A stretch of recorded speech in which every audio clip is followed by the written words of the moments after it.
Bonjour à tous, petite vidéo aujourd'hui sur les influenceurs. Alors vous vous demandez peut-être pourquoi je me fatigue à faire une vidéo sur les influenceurs alors qu'on voit passer des articles tous les 4 matins là-dessus. Et bien justement parce que je vois passer des articles tous les 4 matins là-dessus, que ce soit sur des blogs, sur LinkedIn ou ailleurs. Et c'est des articles qui s'adressent à des gens qui sont souvent patrons de TPE, PME, qui n'ont pas encore intégré ça dans leur stratégie et qui leur présentent les influenceurs comme le nouveau truc. C'est pas le cas. Les influenceurs, c'est pas nouveau. Quand j'ai fini mes études il y a 5 ans, c'était déjà pas quelque chose de nouveau.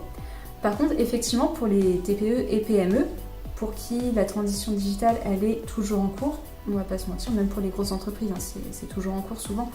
Donc vous n'êtes pas Orangina, vous n'êtes pas Coca, vous n'êtes pas dans le CAC 40. Enfin, je pense pas que vous soyez dans le CAC 40 si vous regardez ma vidéo. Peut-être, sinon bienvenue. Mais par contre, vous n'êtes pas non plus une start-up dirigé par quelqu'un qui a moins de 30 ans et qui a grandi avec ça, qui sait exactement ce que c'est un influenceur parce qu'ils en suivent des dizaines sur Instagram ou ailleurs. Par contre, vous vous posez la question, est-ce que j'ai besoin d'un influenceur pour m'aider pour les prochains mois ou les prochaines années avec ma marque? Ça, c'est une question pertinente. Alors, d'abord, pour savoir si vous avez besoin d'un influenceur, il faut vous poser la question, est-ce que ma stratégie digitale est stable? Il faut que vous ayez un cœur de cible qui soit défini, il faut que vous soyez présent sur Internet de base et que votre présence sur Internet ait un sens. Parce que je vois passer des fois des sites que je dois refondre, etc. Qui sont en fait plats. Donc c'est des sites qui n'ont pas d'identité, sur les réseaux sociaux il n'y a pas d'identité. Et du coup c'est compliqué, c'est compliqué pour la marque de se faire entendre parmi les milliards de marques qui existent. Du coup, avant de vous poser la question est-ce qu'il me faut un influenceur, c'est est-ce que ma marque existe? Et est-ce que ma stratégie fait que ma marque peut exister? Une fois que ça c'est calé, il faut que vous vous posiez sur les produits et services que vous avez ou que vous allez avoir et lesquels sont capables d'intéresser un influenceur. Pourquoi? Parce qu'un influenceur, c'est une personne qui gagne sa vie du fait de sa personnalité. Ils gardent leur audience parce que leur audience aime la façon dont ils communiquent, etc. Donc eux, ils ont besoin de choses, on dit Instagrammable maintenant. C'est-à-dire, ils ont besoin de choses qui sont sympas à présenter, etc. C'est pas grave si vous avez des produits qu'on peut considérer un peu ennuyants, mais il faut leur présenter ça d'une manière un peu sympa. Une fois que ça s'est passé, c'est-à-dire si vous êtes une agence de voyage, vous avez choisi quel voyage vous voulez lui faire essayer. Si vous vendez des aspirateurs, vous avez choisi quel aspirateur vous voulez lui faire essayer, etc. Vous devez choisir votre influenceur, ou vos influenceurs si vous en voulez plusieurs. Donc pour faire ça, vous devez déjà regarder de votre côté le nombre de followers, même si c'est pas forcément le plus intéressant, on va en parler tout à l'heure. L'audience qu'ils ont, ça vous pouvez leur demander si vous n'arrivez pas à le déterminer tout de suite, le ton qu'ils utilisent, et s'ils utilisent le même ton sur tous les réseaux sociaux, parce que c'est pas toujours le cas, il y a des influenceurs, ils se lâchent complètement sur Twitter, des fois c'est un peu trash, alors que sur Instagram c'est le monde est joli, le monde est beau. Et sur YouTube en parallèle ça va être encore autre chose, et sur Facebook ça va être encore autre chose. Donc soit c'est quelqu'un qui a une stratégie comme ça linéaire sur tous les réseaux et là potentiellement tous ces réseaux vont vous intéresser si vous avez le budget, soit c'est quelqu'un qui montre en fait différents aspects de sa personnalité selon à qui il s'adresse sur des réseaux différents et là vous allez pouvoir lui dire moi il n'y a que Instagram qui m'intéresse ou il n'y a que TikTok qui m'intéresse, etc.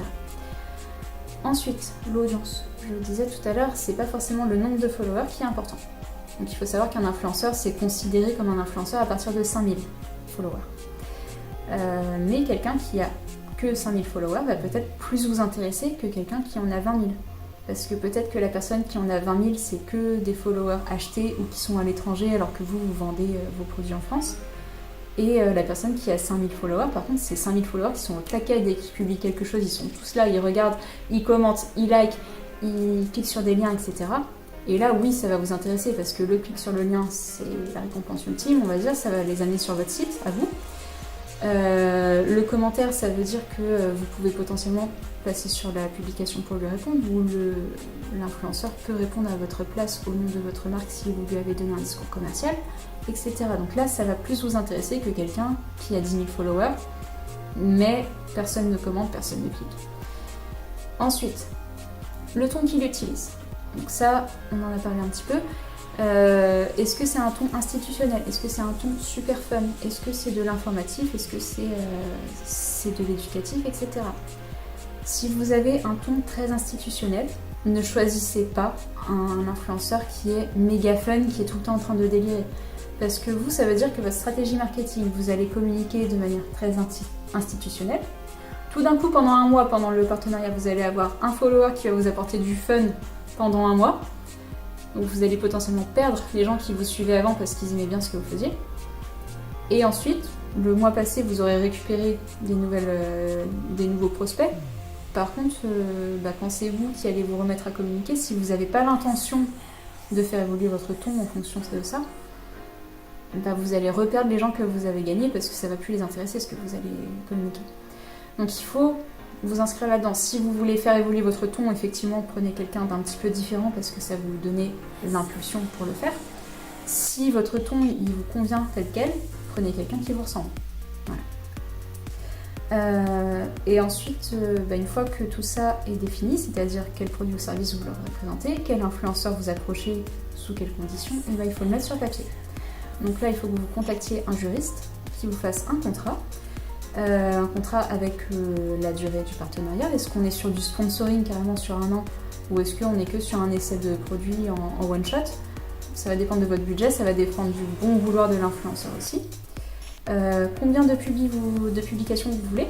C'est-à-dire, est-ce que c'est une publication par mois? Est-ce que c'est 10 publications sur un seul mois?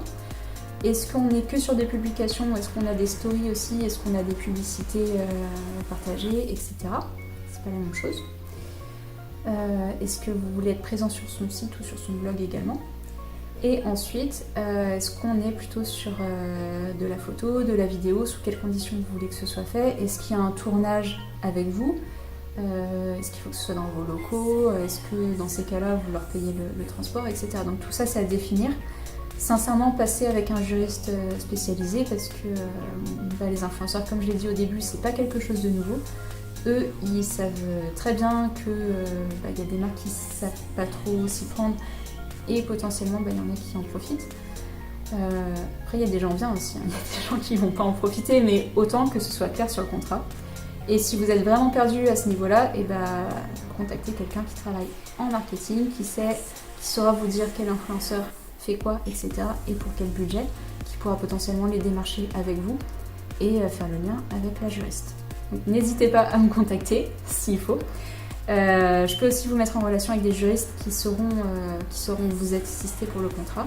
Et si vous avez des questions, n'hésitez pas à m'envoyer un petit message sur les réseaux sociaux ou sur mon site, et puis je vous répondrai. Bonne journée et bon courage!